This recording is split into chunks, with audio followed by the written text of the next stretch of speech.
My name is Andrea McQueen, although most people call me Andy, and I'm one of the therapy managers here at Scope. I've had a number of challenges, really. General workforce challenges across all industries have been obvious during COVID. I don't know where all the people went. And then I guess within disability and within allied health, it's been a particular issue.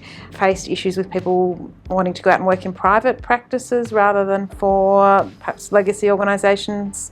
I guess there's a couple of things there. COVID made us really think about what supervision is and what it means.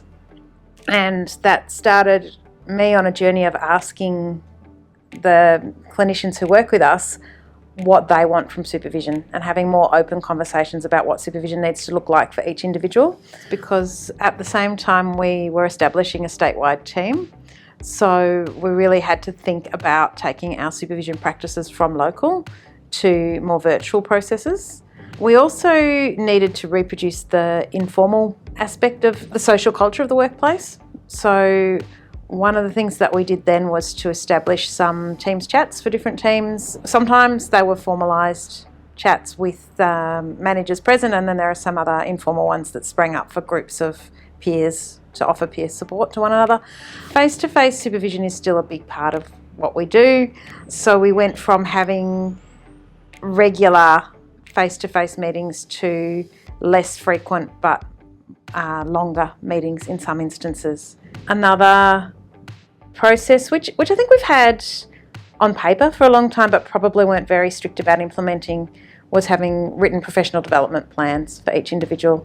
And that's been really important because from time to time opportunities come up, and when we're all face-to-face together in non-COVID times, it's easy to know who's around and who's looking for what opportunities, but when we're more scattered, it's harder to keep everybody in mind all the time. So once I know what someone expects, I may or may not be able to meet it, but at least we can have an overt conversation about what is available and how that might or might not meet their needs, whether it is the right workplace for them, what adjustments we can make, and so on.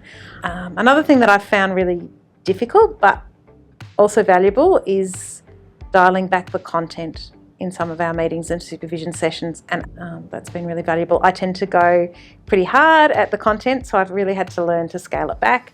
What I find is that if it's very structured, you hear the same voices all the time, but when you leave some space for questions and comments, it surprises me who speaks up in that space. But what became really obvious for us during the pandemic was just staff wellbeing had to be overtly addressed. For some people, and I'd include myself in this, I think supervision is also about being seen. So there are some people that just want to be recognised as a human being, have their skills understood and validated, and not necessarily looking for a whole lot of content or input or new instruction.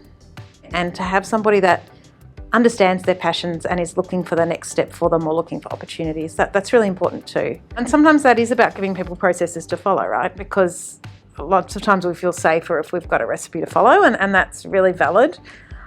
But yes, it's also about exploring with people, what part of it do you love, what part really annoys you, how can we shape this role more towards where you want to go in your profession.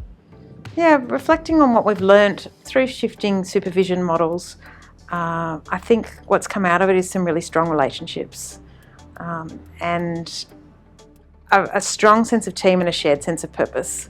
I think I'd really like people to give themselves permission to deconstruct the concept of supervision, and to do some careful thinking about what it is and what makes it valuable to each individual, but really helping people to own their own learning styles, understand how they like to have feedback, start to articulate their goals. Then you can really build a strong partnership, I think.